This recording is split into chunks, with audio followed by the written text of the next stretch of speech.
Welcome to another episode of DD on the Spot. As always, I'm your host, Ryan Johnson. And well, first of all, you should recognize our guest, Katie Lee, is back on for the fourth time. She's the first guest that we've had on for 4 times, and I can guarantee she'll probably be the first guest that we have on for 5 times. And I mean, she's obviously, she's a great guest to talk to, so there's a reason why. And like I was telling her before, if you listen to our last podcast, she did not murder someone in September like I was predicting. So otherwise, we might have to be talking to her behind bars, and that would have been an interesting podcast to have. But yeah, she's coming to us all the way from Maryland again, and she's, gonna give us an update. And I'm gonna be honest with everyone here. Like, I showed her a video. It's snowing in my backyard right now, so I don't know what to think right now. So I might be a little down this podcast, but that's just me coping with this weather that we're getting right now. But to brighten everyone's day, Katie, thank you so much for coming back on.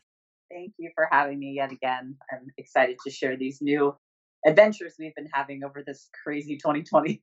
Oh my God, yeah, we haven't talked for 5 months and it feels like 5 years. And like, I know. it's just, this, I just cannot wait to even have like grandkids just so I can tell them that story. Like, oh, let me tell you about the year 2020, kids. Just have them gather around by the fire or whatever. And just, yeah. So that's, like I tell most of my guests, I talked to my grandpa who's a World War II veteran, and I'm like, have you experienced anything like this? I mean, he was in Europe.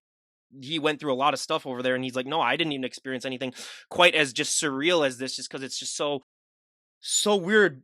But it maybe to make me feel a little bit better, Katie, can you tell us what the weather's like in Maryland today? Well, the last 2 days it's been rainy and gloomy and a pretty normal 65 degrees, nothing too cold, too hot, but we were at like 75 last weekend. So now we're back down to, it's just been back and forth, but we have not gotten snow yet. So at least we can, have that to celebrate. But yeah, it's pretty gloomy, just blah, nothing special here. But Oh my God. it is what it is, life goes on. It might not go on here anymore if it keeps snowing this much. We might not be able to go outside and, get some stuff, but oh my God, yeah. I mean, hey, I take 65 in rain any time of the week right now, but yeah, that's just, yeah. Hey, well, the only bad thing about living like Maryland though is that you're gonna get what we get like probably like 2 weeks from now, so it's coming your way at least. Oh, So right, we get the first effects of it. So I'll just be like your warning signal. So around Thanksgiving, you guys will probably be getting this, but yeah, who knows what it's gonna be like around there even for here. But I mean, it's been 5 months since we've last talked, and obviously 5 months feels like an eternity, like we said before. But what have you been up to since we last talked? I've been training a lot. I do, if you guys been watching all the podcasts, I've kind of transitioned over into this MMA realm of training. I do still lift Monday through Friday. I keep a pretty steady, heavy lifting regimen. We can still tell everyone, it still shows. Yes. And that's what I wanted to do, is just because I'm doing MMA doesn't mean I want to just lose all my muscle and just, completely change my physique. I still want to keep my shapes and, more importantly, keep my strength, because, for jiu-jitsu and Muay Thai and boxing and all the stuff that I'm training, I still want to be strong. That's just a very good thing to have if you don't have technique yet. So the technique is really the only aspect that I'm missing in my game. I have the strength and athleticism and the speed, the explosiveness, all that good stuff. But it's just the technique that I have to get down. So it's been going really well. I train 7 days a week, MMA 7 days a week. I do 2 classes a day, usually jiu-jitsu and boxing and or Muay Thai. So I'm in there for about 4 hours total a day. So do you work out like in between classes or after classes, or what's that like? Yes. So the morning time, I'll have my clients. I train clients out of the same gym. So it's really convenient actually, because I work there, I train there, I train more there. So it's kind of all under one building, which helps as far as, transportation and stuff. But I do work in the morning. I'll train my clients, and then I'll get my lift in early, late morning. I'll have a little break during the day, 3-4 hours. That's when I do my cooking, my errands, my emails, my clients at home, the online stuff.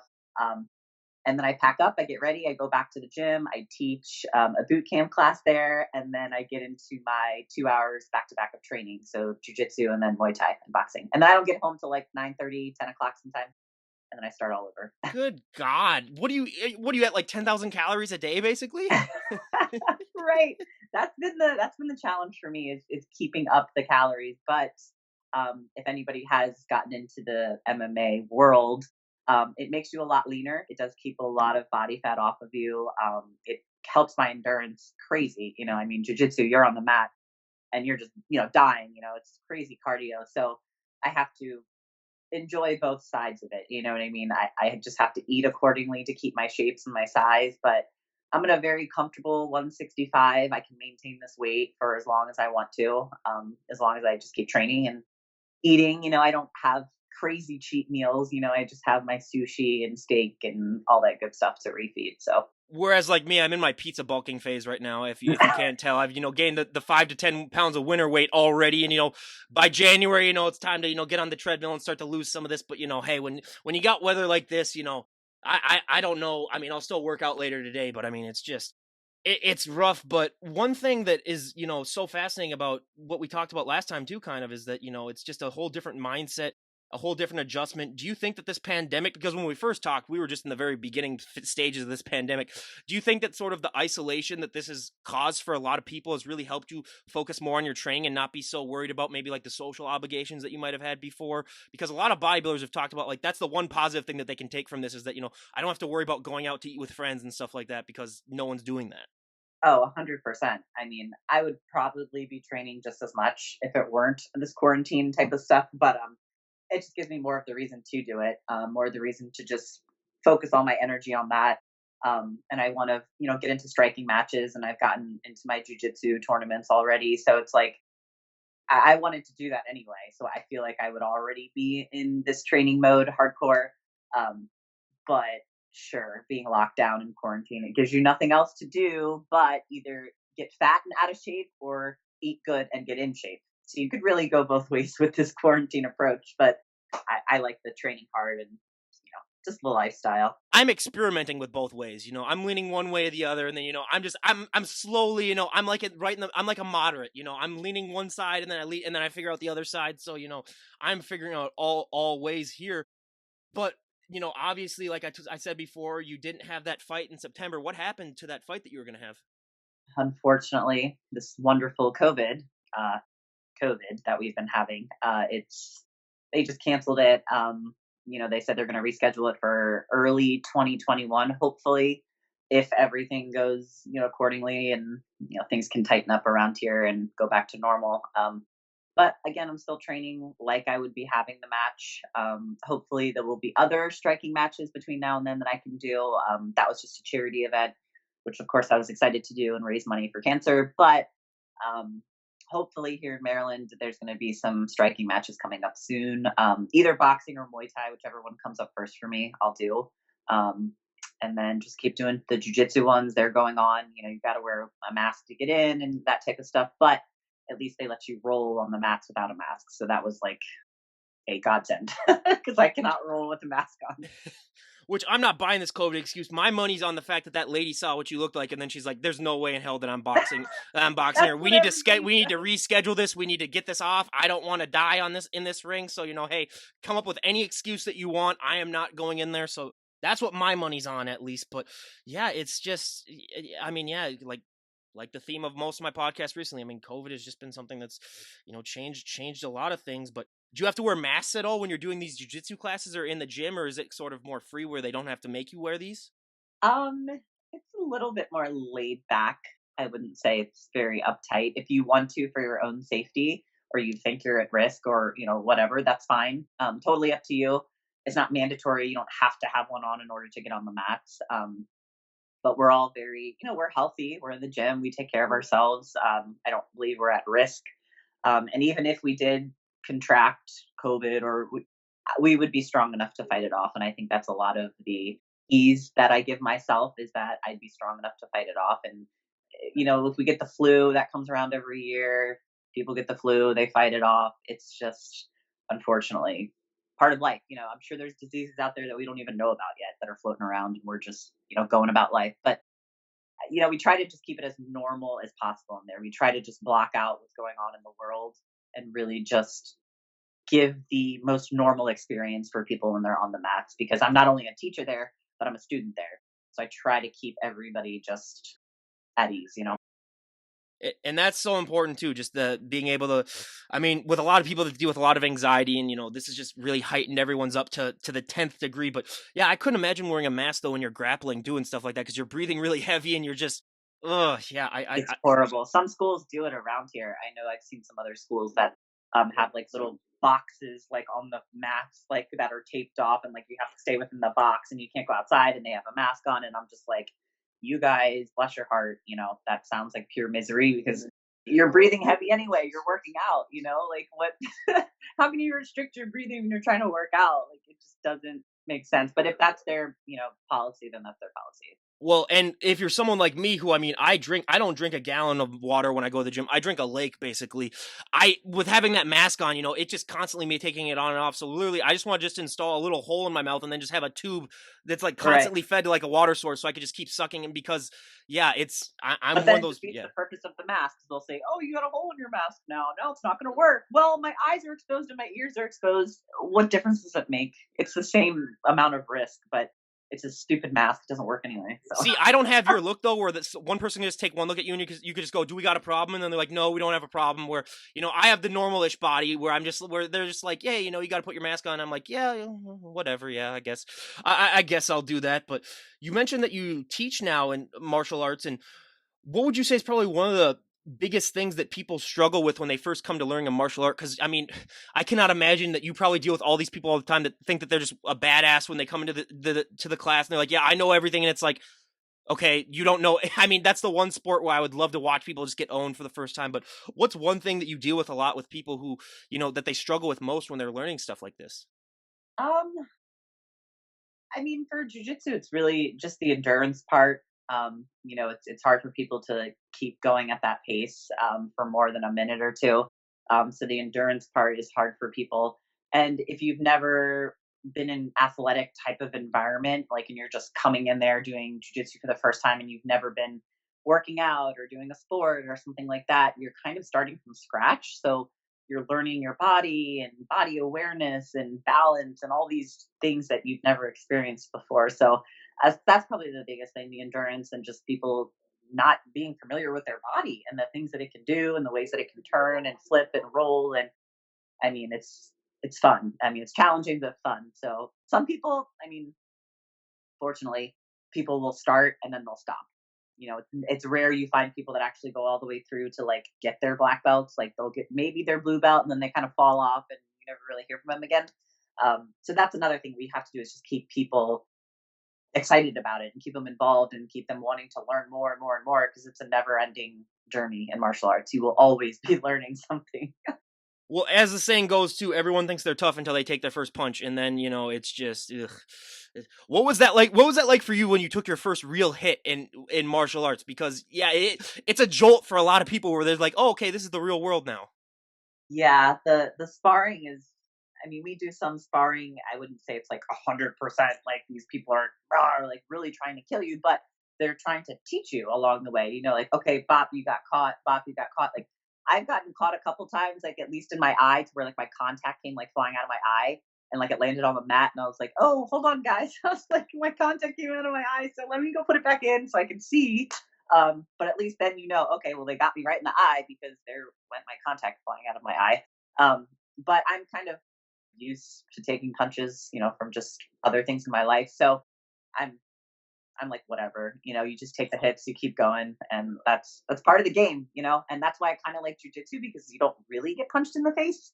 You might catch like an inadvertent elbow or knee, or it's just a weird thing in your eye or something like that. But people aren't literally there ground and pounding you and punching you in jujitsu.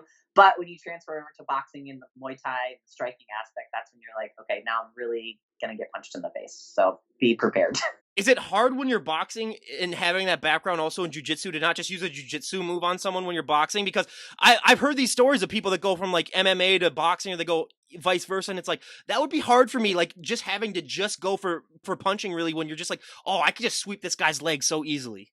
Yes, that's been a challenge for me. Like, I'll just be in the boxing class. I'm trying to focus on like just boxing, but like I'll go to pick my leg up because I'm like, yo, I want to kick you right now, but like you can't kick them. So in my head, I have to like, I mean, jujitsu is a ground game, so like you're on the ground. I can pretty much understand not to punch people, when you're on the ground, but yeah, the takedown aspect, absolutely. I'm just like, this would be so easy just to kind of like whoop, like sweep them, take them down. But again, that's where you got to sort out that in your brain, get your brain to attach to the movements and the muscles and all that type of stuff to make sure you don't, break the rules and end up kicking somebody, or whatever. So it's good. It's good to switch it up. Yeah, and that's why I always say, Muhammad Ali isn't the greatest fighter of all time until he learned how to do MMA, or if he learned how to do MMA, then we'd see if he's really the greatest fighter of all time. Because it's completely different when you're just aiming for someone's head with your hands, as opposed to waiting for someone to sweep your legs out and then do whatever they do and that. But one thing that we talked about last time that when we had you on is that you were still kind of a little iffy about your strength levels and might like not taking it a little too easy on people just because you are a lot bigger than probably a lot of people that you'd be sparring against. Have you found that as these 5 months have gone on, you've had a better gauge of your limits and knowing like not to take things too far? Has that gotten easier for you as this time has Yeah. passed? Yeah, you learn when to apply your strength and when not to. Of course, if you're rolling with people that are, less experienced or not as strong, I'm not going to go in there and just, ream them and just choke them out. And like, you know what I mean? Like, I'm not going to do that to those people. Like, I'm there to help them learn too. Cause that's when the teacher in me comes out. I'm like, okay, I don't want to just kill them like boom in like 5 seconds. I'd rather just kind of take it easy, let them learn, like get them in a hold, but don't finish it. Be like, oh, okay, I got you. Understand that you got caught, but I'm not going to break your arm off. You know what I mean? Like, let's just kind of take it slow. But most of the guys, I mean, they definitely don't take it easy on me because they don't want to get tapped up by a girl. They don't want to get showed up by a girl, which I completely understand. So that at least keeps the competitive edge there for me. I know the guys are definitely putting forth their effort. You know what I mean? They're not exactly being like, oh, okay, maybe my professor, because he's a black belt, he probably doesn't go 100%, but at least he goes 60, 70, enough to at least give me somewhat of a challenge. And I still learn. And like, that's again, the great part about knowing when to apply your strength and when not to. So that's cool to actually learn because you can control it. You don't have to be. Which when you officially made it when he starts going like 100% on you, and then it's like a fair. So that's how you gauge it too, and that's awesome. And just yeah, it's just so great that the changes that you made. But one thing that I mean, every athlete hates more than anything else is defeats, and it's something that a lot of people deal with. What has been harder for you to accept, defeats in bodybuilding or defeats in jiu-jitsu? I would say defeats in bodybuilding were a little bit harder for me. Jujitsu is it's technique. You know what I mean? It's people that have literally just been training longer than you. And I feel like bodybuilding, there's definitely ways that you can, have a certain, affiliation with somebody, and then it ends up getting you your position or something like that. But jujitsu, it's not that way. That's the part that I think I like the most is that it's not subjective. When you're on the mat, we're all equal. You know what I mean? Because outside of that, nothing else really matters once you're off the mat. And yeah, I'd say bodybuilding was harder to swallow, definitely. Because I'm like, man, like I know I had that girl beat, but she knew so and so, or she, took this and I didn't take this, and it's just like, okay, whatever, fine. But it's like, man, I trained like that. I trained so hard to get that win, and then you don't. But now jujitsu, I can train hard and I get on the mat and I get the win. So Yeah. And like with boxing, with jujitsu, are there ever like split decisions, or does there have to be a winner? well, jujitsu, yeah. If you tap somebody, there's a winner. The striking matches, it's usually on points. Where you kick them will add up to points. A knockout is a knockout, so if you knock them out, that's it. So that's the good thing about the MMA aspect is it's a definite. There's no room for debate. There's no she's knocked out, she's on the ground, she tapped, that's over, move on. And that's what I wanted in life. I just want the definite. I just want the no debates. Nobody, oh, well, she had tighter hamstrings and blah, blah, blah. And it's like, whatever. Okay. Which is the same thing I've been saying about bodybuilding all the time, is that it's like it's so much more subjective, where it really just depends on, it's a lot more subjective than most sports. So like I said, I'm a baseball pitcher, so I understand everything about subjectivity when it comes to some of these umps that I had to deal with in my youth. But yeah, it's just yeah, I would love to be in a sport where literally it's just figured, it's definitive. It's like, yeah, you lost. There's no way that you could really change that. But I know it's not the same sport as karate, but how many Karate Kid references do you hear in a day? Because I would be just sprouting them like they were, you know, just I mean, every single day I'd come in with a list of them, just basically to say. Yeah. Karate's interesting. I mean, I feel like karate, I don't know, you have like children that are black belts at 12, and you're like, how did you get your black belt at 12 years old? Like, who did you pay to get that belt? Like, there's just no way. Like, you kind of stand there like scratching your head, like, how did that happen? But I mean, karate's a little bit more I don't want to say maybe mainstream or a little more commercial, you know what I mean? So that might be why. But it was just confusing to me. I'm like, there's no way that kid's a black belt. He's 12 years old. You saying he was training in the womb? Like, how does that work? If I was there, I would just be yelling, "Get him in a body bag" and stuff like. Oh my god, I would just have a list of them that I'd just be sprouting out all day and time. But when when it comes to, I mean, also maintaining this look, please tell me that you don't do any cardio on your own anymore, knowing that you do all this stuff for jujitsu and stuff. Please tell me that you're not on a treadmill. No, no, and Okay, that's thank. the beauty about this combination is that I never will have to do steady state cardio again, ever. I mean, I don't need to. Right now, I'm probably doing too much. You know, I'm doing a little bit too much training, a little too much cardio. But again, that's just, I just want to be better at MMA. So I know I have to apply myself every single day, just like bodybuilding, same exact thing. I'm just doing different movements. You know, it's just not with weights, it's with technique, it's with just time on the mat. You have to get your butt on the mat, and that's the bottom line. So that's what I'm going with my approach. Bodybuilding, I was in there every single day, giving it all I got every day, lifting what I need to every day. Now I'm just transferring it over to MMA. I need to get on the mat every day. I need to train every day. I need to practice technique every day. I need to drill every day. That's just the approach you got to take. You lucky mother. I mean, Jesus, oh my God. To have that, to be able to say that with pride and to look at yourself in the mirror and say, yes, I do not need to do cardio anymore now. Oh my God. Oh my God. For me, I would be bouncing off the walls. I mean, I would just be loving it. But I mean, knowing that, I mean, you were known for being a bodybuilder, so I do got to ask. So, is there anything about the sport that you do miss about bodybuilding when you look back and say like, oh, I wish I did more of that when it comes to this now, or are Um, you just full into jujitsu now? I mean, I feel like I'll always keep my basics with bodybuilding. I think that's just the foundation that I have that I laid. So I'll always go to the gym and stick to my basic lifts, my strength, compound movements. I'll always stick to those because that's just my core. That's what I know. But I'm definitely full on into jujitsu now. I'm into the MMA. I just like the challenge. It's taking me away from the world of bodybuilding and the stuff that comes along with it that you just don't really want to deal with anymore.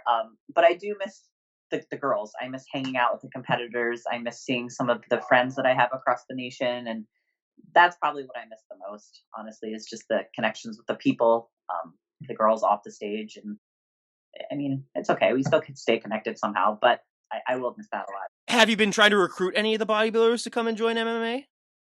I have. I've talked a little bit about, some of them were talking about doing it. They're like, yeah, I've always wanted to do it. I've always wanted to get into it. But as we know, you can't do both. If they still want to actively compete as a bodybuilder, you can't be in a prep and do 7 days of, MMA cardio. It's just, I understand that's not going to go together. But if they ever want to cross over and come here, our doors are always open. We're always open to taking new people and challenge them and just take them down a different road. And if anything, they already have strength. You guys have athleticism. You're 75% there. You just got to get the techniques down and you'll be unstoppable. How long do you think for the average person? I mean, because you're still an ever evolving, when it comes to technique. It's not like, again, in this day and age where everyone my age thinks, like, oh, I'm just going to go in there and, in a couple of weeks, I'll be like a master and stuff like that. It's like, no, it'll be years on years on years on years on years before that. But how long is the journey compared to bodybuilding? Where, I mean, some bodybuilders that we have on, they've trained for maybe even a year and they can become a pro just because they're blessed with those genetics. But how long of a journey is it really in jujitsu before you really become like one of the higher ups in the world? Oh, gosh. I mean, it, boils down to how much you train, how much you get yourself on the mat. If you're doing, one or two classes a week, yeah, it's going to take you a lot longer to get there. It's going to take you a lot longer to get the techniques down. But Oh, if you can if get you in do there, one or two classes a week and you eventually become one of the best, I want to know what the hell you're doing then. Because if right, yeah. right. I mean, it might take you like 20 years, but I mean, you'll get there. But I'm just like, I'd rather take the approach of I want to get there as fast as possible. So if I can remain healthy and injury free, knock on wood throughout this whole thing. I'm testing for my blue belt in December. So that's actually a pretty quick turnaround for a white belt to get their blue belt in the same year. But again, this is a person that has not missed a class. I think I've missed maybe two classes, and that was just because I was traveling for work. And everybody was teasing me in the gym. They're like, "Oh, Katie missed a class. Oh, she finally missed a class." And like deep down, it like bothered me because I'm like, gosh, like I don't want to miss a class, like I don't want to miss that one instruction that might help me in the next, role that I have with somebody. So like that was the frustrating part. But it's a quick turnaround. I mean, and it's not like my professor's not going to give it away just because, oh, Katie's big and strong, so let's give. No, he's like, you literally are going to get your butt on the mat. You're going to prove to me you know the techniques and you can do them right and all that type of stuff. So I'm really excited because it's again, something that's what I wanted. So getting my promotion and stuff in December will be super exciting, and then I can compete as a blue belt because I competed as a white belt and I kind of cleaned house. So he's like, listen, you gotta get your blue belt. You gotta compete as a blue belt next. You can't roll as a white belt again because you're just gonna, you're gonna smash everybody. So hey, it's a learning experience. Let's be honest, those 2 times you weren't there, everyone was like, "Yay, she's not here. We can finally, like, we don't have to worry about all this stuff now." No, but yeah, and that's that. I mean, that dedication is something that is lost on so many people. But do you know what the test is to get a blue belt? Because I mean, when everyone that's been familiar with pop culture, I mean, they see just like with karate, where oh, you got to break a board or whatever, and you got to do some moves to get a. But what is that for jujitsu? Do you know what it's like? What they have to make you Yes. do to get it? Yes. There's definitely a white to blue curriculum that you have to follow.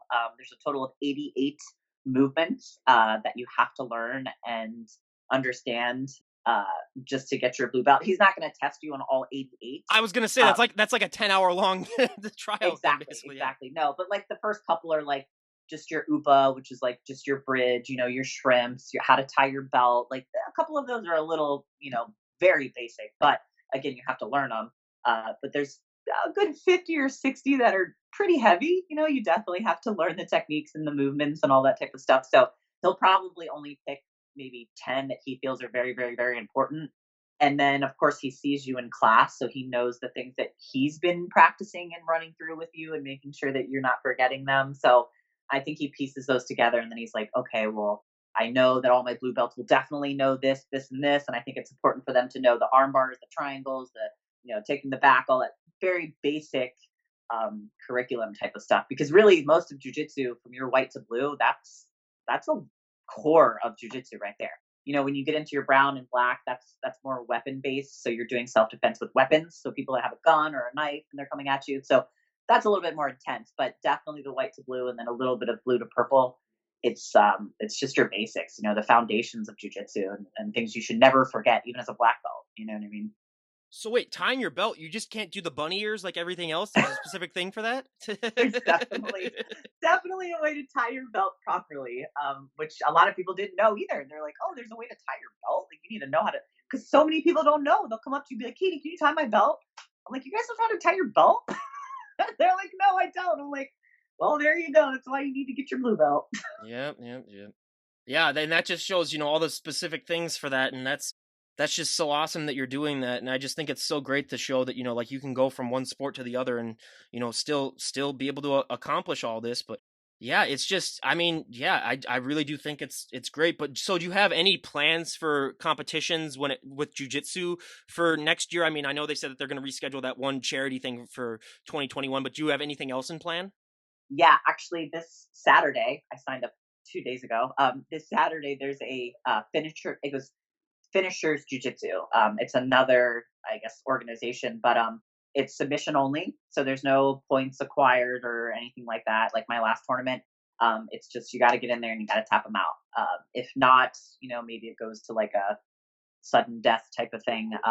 But that's this Okay, okay. Saturday. When she says sudden death, she doesn't mean till the death. Basically, she doesn't mean she doesn't sudden death Not in a like submission only thing somebody's does not dying. mean. No, Yeah, this isn't blood sport or anything like that. Jean Claude But Van Damme. Like, yeah. This isn't. Yeah, this doesn't mean till the death. But yeah, no. So I just had to say that for anyone out there's like, oh, I gotta see this. Then I want to see someone die. No, no, right? They're freaking out. Oh yeah, god. Oh god. This is way too intense for me. yeah. But Katie's really yeah, going hardcore. She's competing in these. Jeez. blood will be if shed. we don't see her on Instagram anymore, we know what happened, and we'll just pay our respects, basically. Right, So. right. Yeah, so Saturday I have that one, and then I get my blue belt in December, and then January 9th, there is Grapplers Industries, which is the same one that I did back in October as my first one. They're holding the same type of tournament, so I'll do that again as a blue belt, which will be super exciting. And then my team, my coach has like fight nights that he's going to start at the gym, to where if people want to come have fights basically with each other, boxing, Muay Thai, Jiu Jitsu, anything like that.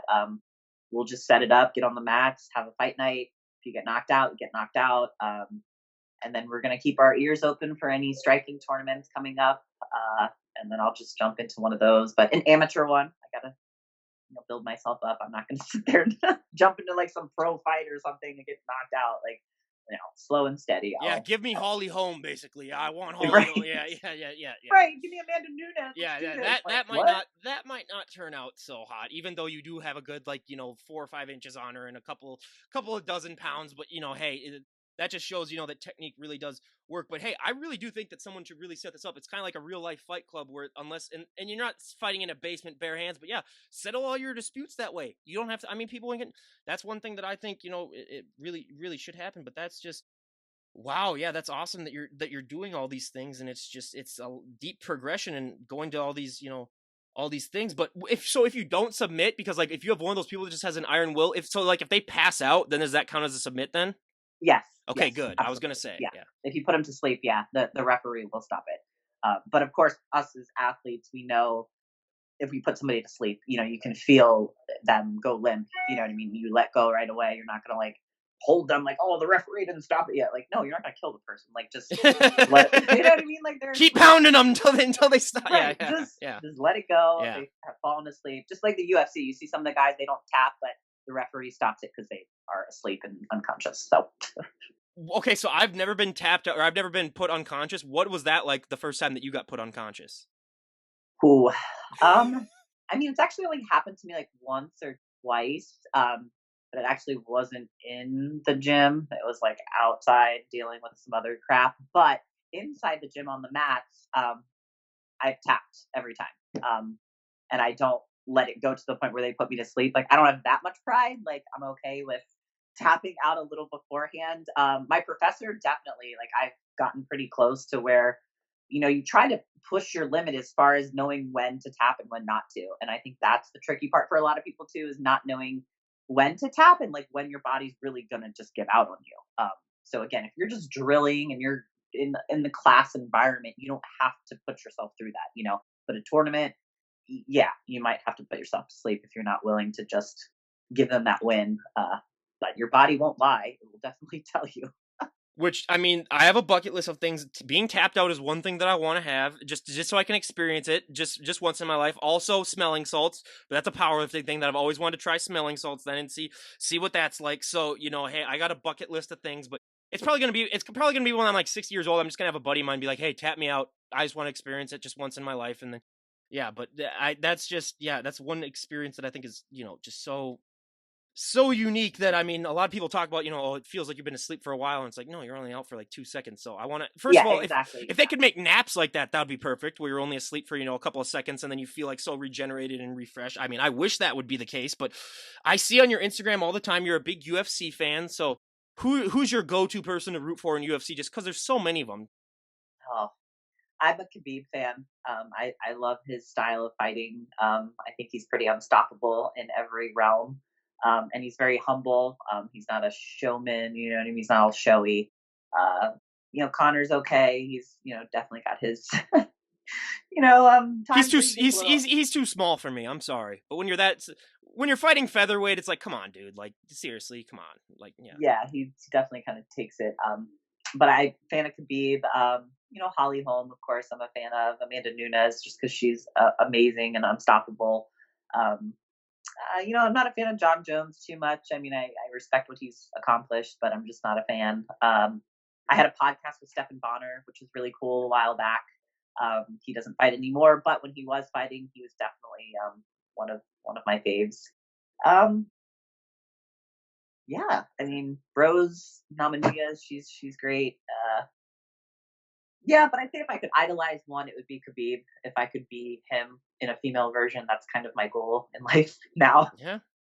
Hey, I mean, you got plenty of time to do it, because with MMA, I mean, the sky's the limit really for someone, especially with your just natural size and stuff coming into this. I mean, it's yeah, if you started out and you were like a twig, then yeah, you might have to really work hard, but you already have what a lot of them are trying to work for. You just need to work on that technique, which is what you've been talking about. But yeah, that's great. But yeah, I mean, I'm not really that into UFC. I've only watched a couple of those fights, but I don't know. I think one thing that would appeal me more, they got to go bare knuckle. none of these gloves here. Go bare knuckle. Like Yeah, I you should watched watch those Bare like Knuckle then. Bare yeah. Knuckle, that whole organization. Yeah, bare knuckle boxing, man. Those were the tough guys back in the day, man. Just the doing those. Yeah, I mean, but no, it's just fascinating, and I'm glad that something like that has taken off. And I'm a huge Joe Rogan guy myself, so I listen to well, even when he has those UFC guys on, I watch all those ones just because it's just so fascinating. But did you listen when he had Ronnie Coleman on? I don't think I saw that one. Oh my god. Was it good? Yeah, well, he was talking about how he didn't even take drugs until after he got second place at the Olympia. Then that's when he started taking drugs afterwards. So just naturally, he claims that he got second at the Olympia, and then the next time, that's when he finally started doing stuff.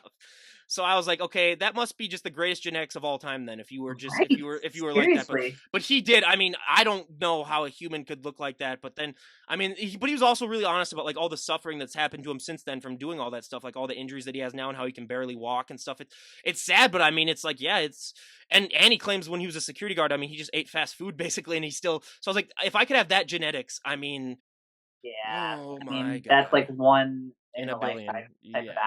athlete. Ronnie Coleman, yeah, but yeah, that's just so fascinating. But yeah, it's just.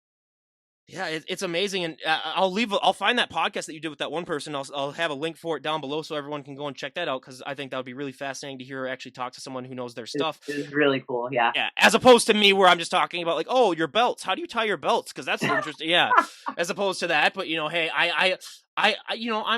I'm partial to you. I mean, I'm more of a just baseball, basketball, football, anything like that. I'll have on. But yeah, that's awesome. And again, and I ask this question every single time you come on, just because I mean, if I asked you last time, so I usually wait a year to have someone else on, but it'll be a year or it might be even sooner that I'll have you back on. But the last time I asked, I said, a year from today, where'd you like to be at in your life? And the time before that, if you would have projected a global pandemic, I would have bet my entire life savings against it, would have lost all my money. But and again, if we talk a year from today, there could be, a fire going on in the background. You could hear gunshots going on in the background. Who knows what it's going to be like a year from today? But in an ideal world, if we were to talk to you a year from today, November 12th, where would you like to be at in your life when it comes to just jujitsu, when it comes to just your personal life, when it comes to just everything? Where would you like to be at?